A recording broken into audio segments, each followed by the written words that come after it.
2p minus 3q সমান 10 এবং 8pq minus 27q সমান 100 হলে pq এর মান কত? দুরকমভাবে করা যাবে। প্রথমে যে শর্তটা আছে এটাকে হোল কিউব করে দিয়ে মানে দুদিকে ঘন করে দিয়েও করা যাবে, অথবা a কিউব মাইনাস b কিউবের সূত্র প্রয়োগ করে করা যাবে। তো আমি প্রথম প্রসেসটাই করছি। আমি এটা 2কে নিয়ে দুদিকে কিউব করে দিলাম।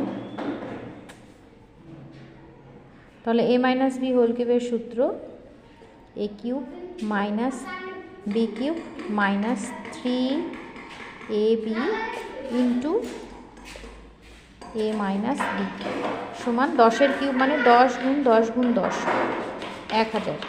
এবার তাহলে পাবো 8p কিউব, 3 কিউব করলে 27 কিউব। এবার 3 দুগুণ 6, 3 6 18 p কিউব। এইটার মান দেওয়া আছে 10 সমান 1000। 8p কিউব মাইনাস 27 কিউবের মান